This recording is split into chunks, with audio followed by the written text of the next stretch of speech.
I'm going to start off talking a little bit about my own research, because this is kind of my area, I guess. That's why I've been asked to give this lecture. So I'll talk a little bit about what I've done in this area so you get an idea of where I'm coming from.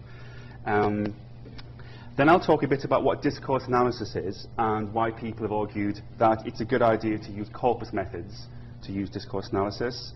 And then I'll kind of discuss some of the types of research questions that we can ask when we use this approach. Then I'll go on to talk about some of the different ways that we can maybe start to use carrot analysis. So I'll talk about this distinction between corpus-driven and corpus-based approaches. And I'll talk about an analytical model, which we can refer to as well, which I tend to use. And then I'll go on to actually give some examples of analysis, some illustrative examples, based upon looking at collocates, first of all, and concordances, and then an example looking at keywords as well. So these are examples from my own research. Then I'll go on to talk about how we can maybe incorporate some techniques from critical discourse analysis in order to do corpus linguistics-based discourse analysis. And the example that I'm going to give there is based upon intertextuality. So a lot to get through in that first hour. So right from the beginning, I'll start off by saying something about my own research. Over the past decade or so, I've used corpora to analyse discourses. And this is a fairly new thing. When I started doing this, there wasn't really many of us doing it. There was only about 2 or 3 of us. So it kind of felt as if I was kind of walking into a dark room and having to kind of feel my way around. And I got things wrong a lot and made a lot of mistakes. So what I'm trying to do over the next 4 hours that I've got with you is to sort of stop you from making the mistakes I made over the last 10 years in some ways, so you get a head start on me. There's kind of been various strands of my research. As well as analysing discourses in corpora, I've tried to develop new methods, because there weren't really very many methods in order to do this when I started doing it. So there's a kind of methodological strand as well. And in the last few years, I've kind of become more critical and reflective, thinking about the methods that I use, how good actually are they? Do they actually do what I'm claiming they do, that sort of thing. So that's been a kind of third strand of my research more recently. And I've used quite a wide range of corpora in my analyses, ranging from written data, things like newspapers and health leaflets, spoken data. I've looked at television sitcoms, I've looked at government debates, looked at all different types of things there. I've also tended to kind of look at various identity groups and how they're represented. I tend to kind of pick on groups where people tend to say quite unpleasant things about and sort of point out, that this is a problem and the sort of ways in which they're talked about unpleasantly. So I've looked at groups relating to gender and sexuality, things like gay men, bachelors and spinsters, feminists, things like that. There's also been another strand of my research which has looked at religion and ethnicity. So I've looked at Muslims in the press and immigration and the way that the press writes about foreign doctors. And the recent thing I'm working on at the moment is looking at how people on benefits are written about within public discourse. There's been a quite big change in the way that, just yesterday I think, in the way that people receive benefits. So I've been trying to look at why that's happened and how public discourse has kind of helped that along. And over the course of this lecture today, I'll be sort of drawing on some examples from these sort of identity groups as well.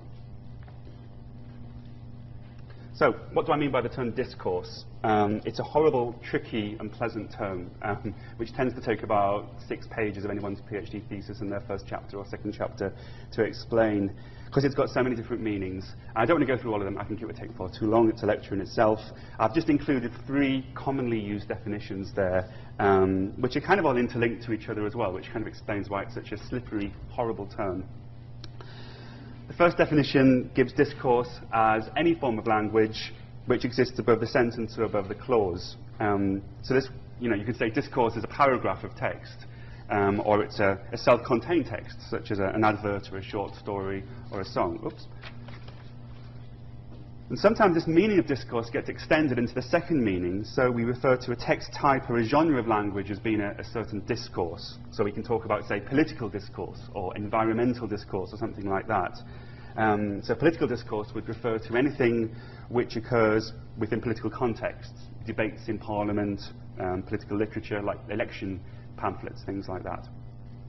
And sometimes this meaning of discourse can have a sort of attitudinal or kind of stance kind of connection associated with it. So we can maybe talk about environmental discourse, but what we actually mean here is when people kind of viewing the sort of language associated with caring for the environment as a good thing. So we might look at something like Greenpeace and say that's environmental discourse. But we're talking about environmental discourse from a stance of thinking that we need to care about the environment rather than in a very neutral way. And that takes us to our third meaning of discourse here, which is the one which I kind of tend to find most useful and quote the most, which is involving ways of representing the world. So here Burr, drawing on people like Foucault, says that discourse is a set of meanings, metaphors, representations, images, stories, statements and so on, that in some way together produce a particular version of events. Surrounding any one object or event or person, there may be a variety of different discourses, each with a different story to tell about the world, a different way of representing it to the world. And people can kind of hold these kind of quite conflicting discourses in their heads at the same time. And when you analyse their language, they can be drawing on different ones at different points. And sometimes they're not even aware that they're contradicting themselves. And some people have tried to spot discourses within text, looking at the text themselves and saying, well, where is the discourse in this text and how do I know what it is? And also some people try to give them names. And we can kind of draw on the idea of interdiscursivity here, the idea that there are these different discourses and there are relationships between them. Some may be competing with each other, some may be reinforcing, some may be kind of higher order discourses, and some may be quite small, very specific discourses, which kind of are sub-discourses of other ones. To give an example, I've got some here which are relating to gender. And most of you probably will be familiar with these kind of ways of thinking about gender, even if they haven't been spelled out in this way, even if they haven't been named like this. So you may be aware, or I've encountered something which people have labelled as the gender differences discourse, an idea that men and women are just different from each other. Men are like this, women are like that. They have these different qualities. And sometimes people say what the qualities are, sometimes they don't. Another one would be male superiority, this idea, wrong, I think, that men are stronger, more intelligent, etc. than women, that sort of discourse. Another one, maybe coming from a more feminist perspective, would be the idea of male dominance, the idea that men dominate women. And then finally, we've got one of equality, gender equality, the idea that men and women are actually equal. So you can see of those four how they may contradict each other, some may reinforce each other, some may be more specific, some may be more general. So how are they articulated in language? How do we actually get to them and identify them? Because we do encounter them through language a lot, but we don't encounter them in a direct way. People don't say, I'm referring to the gender differences discourse here. We never ever come across that, except in cases like I've just said. Instead, people usually refer to these discourses, they draw on them using a much more kind of unconscious language. They're not really aware that they're doing this, and they're often more indirect and about it, more subtle, and they may use things like implicatures and things like that. So they may use quite generalizing statements, for example, about men and women as a way of drawing on one of these discourses. And I've got a very short example here. This is from the British National Corpus, which we'll be using in the second hour today. And this is a conversation. It's from the spoken text. And it's from somebody called David and somebody called Patricia. I don't know who they are, but I'm assuming they're a male and a female. David is talking about John Major, which dates the data in the corpus quite well. John Major was Prime Minister in the early 90s in the UK. He says, what would John Major have said? Patricia says, who's John Major? And David says, the Prime Minister, you dope. And then there's a pause of 8 seconds, and then he says, typical woman. Now that's the discourse bit coming out, those last two words. He's making a generalizing statement. He's saying that what Patricia has just said or done is typical of what women are like. So I think he's drawing on that male superiority discourse, this idea that men are more intelligent than the women, women don't know who the Prime Minister of the country is, that sort of thing. And one popular form of analysis which concentrates on discourse, something you probably may be aware of already, is something called CDA, or critical discourse analysis. I don't want to spend too long on this, but it's useful to know a bit about what it traditionally involves before we go on to look at other approaches, because it does tend to feed in quite a bit to the research that I do. CDA sees language as social practice, and it's interested in how ideologies and power relationships are expressed through language and in texts. So a CDA analysis is quite complex. It works at lots of different levels, which makes it quite difficult and complicated to sometimes do. The CDA analysis would look at the words on a page. It would look at a text itself. But that's only the start of the analysis, really. It also considers things like other texts that refer to that text, so intertextuality, and interdiscursivity, so how the different discourses relate to each other within a text. It also considers issues of production and reception. So it thinks about the text, and it thinks about who produced that text. You know, why did they produce it? What reasons for? And what restrictions were there on that text? So was there censorship in that society that the text was created within? Things like that. What were they allowed to say and what were they allowed not to say? And then it looks at reception. So it looks at, you know, how did that text get distributed within the society? Who read it? You know, who was it aimed for? Who actually did read it? And what did they think of it? So then did they complain about it? Did it cause a riot? That sort of thing. So there's this whole kind of idea of context around the text itself. And as well as the specific context of the text, they then look at the whole society. So they think, well, okay, we've got a text, it's produced in a society, what's actually going on in that society? You know, what's the political situation? What's happening in terms of history which led up to the events of that text being created at that point in time? So there's a whole kind of set of things that people who do CDA have to take into account. And I kind of feel sorry for them often because there's so much, and I sometimes feel they don't always do it very well because there's too much to actually do properly. And one potential criticism of people who do CDA is that because of all this stuff they've got to do, they can't do a lot. So they sometimes pick on one text or 6 texts or something like that, and they do a really detailed, in-depth, qualitative analysis of all of the words in that text. But the problem with that is that how do we know that the texts they've picked are not the result of their own biases? So, for example, they think, I don't know, the press write about Muslims in a very negative way. They pick 6 texts that prove that. But someone could say, well, okay, yeah, you've proved it. Those 6 texts are really Islamophobic. But what about those 6,000 texts, which actually, they're quite nice about Muslims? This is just a hypothetical example. So they sometimes get accused of cherry-picking data in order to prove a kind of preconceived point. Because people who do CDA often do, they're very driven in terms of what they want to analyse. They have kind of quite political commitments to things, and that's what drives their analysis. They're not really starting off from a kind of very neutral or trying to be sort of objective position, I'd say. So, why would we use a corpus approach in order to kind of counter this criticism? Well, if we collect a corpus of maybe hundreds or thousands of texts, then we've got better evidence that any linguistic patterns that we find are going to be representative of an overall picture. We can't be accused of cherry-picking in that case. Also, the procedures that we use with corpus linguistics are not biased. A computer isn't biased when it does an analysis. You know, it doesn't pick out certain things because it thinks they're interesting or they confirm its own suspicions. So they kind of direct us to things that we maybe wouldn't have thought of ourselves. And that's really good because it stops us from being biased. I think we can't remove bias altogether, and that's something I'll be talking about in a couple of days' time. But at least it's kind of the beginning of removing a sort of a level of bias from our analysis, which can be quite problematic. And finally, I think if we've got a very large corpus, we're more likely to see the whole picture. We're likely to see the majority stuff in there, so the main patterns, but we're also likely maybe to see these kind of minority discourses, the kind of alternative positions that maybe don't get said or stated very often. Maybe they only occur, you know, once in 1,000 times. And if you pick just 6 texts, you're probably going to miss them. But if you have 1,000,000 texts, you're going to get a few examples of them, and hopefully, if you're good enough at doing the analysis, you'll be able to get them out. So the corporate gives us the opportunity to see the minority patterns as well as the majority ones. Okay, what sort of research questions is this sort of approach best suited to answer?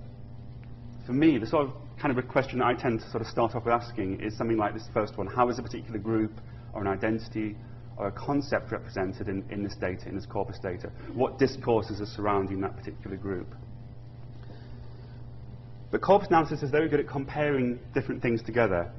So we might want to incorporate a second type of question here, which is, are there differences or similarities or influences between maybe 2 groups, where 2 groups are represented, or maybe between how one group is represented within 2 different types of data. So for example, we may want to pick on two related groups, say men and women, and look at how they're represented in the same corpus. Are there differences or are there similarities? Or we may want to look at, say, just women, but look at, say, Chinese newspaper data and British newspaper data. So we've got one group, but 2 different types of data there. Another way of thinking about discourse is not only what are the discourses within a corpus, but how do they actually get legitimated in there? How, you know, because sometimes when people are writing about discourses, they have to kind of back them up with arguments in order to kind of justify why they're there and why they're saying them. So we might want to look at language around legitimation. What strategies and techniques do people use in order to legitimate sort of giving certain discourses within a text? Particularly if you're looking at discourses surrounding a particular group of people who are maybe a minority group and the discourses are very negative around them, then often you find a lot of legitimation strategy going on in order to justify why they're being so unpleasant about a particular group of people. And the final research question, one that we usually get to last, is who benefits from all of this? This is a very CDA type of question. So if a particular group or concept is constructed in a certain way, is that good or bad for that group? Is it good or bad for somebody else? Who's going to benefit from that particular construction? And again, this is where, with CDA, we have to draw on all of these social context issues in order to really fully answer that question properly. Now, there are lots of ways that we can do analysis of discourse, but I want to make a distinction between two different types of corpus approaches which are sort of related to each other. I don't know if this is something you got talked about yesterday. There's something called the corpus-driven approach. And this involves, you start off viewing your corpus from a naive perspective. I think it's impossible to be completely naive about anything when you do analysis, but we kind of have that idea in our mind that we're going to be naive. We have no hypotheses. We have our data. We try not to kind of impose our own views on it or ideas or hypotheses, and we just go into the corpus and we get things like frequency lists or we get keywords, and they drive our analysis along. So the corpus drives the data. We don't drive the data ourselves. We don't know what we're going to find out is interesting in advance. And often this can lead to more interesting questions later on now. The second approach is called corpus-based approach. So this is maybe where we're more coming from a traditional CDA perspective. We kind of have an idea that there's something maybe wrong with this data, or this group of people have been represented in a certain way. So we have our hypotheses, and then we say, I'm going to use a corpus, I'm going to investigate these hypotheses. So we know what we're going to search on. We search on certain terms, we look for things in the data that we expect to find. And we may find them, we may not. But that's the way that we do the data analysis. Of course, there's no reason why you can't combine a combination, and I think really what I would argue is that the best kind of analysis actually draws on both of these approaches and kind of goes from one to the other, and towards the end I'll show you how I've done that.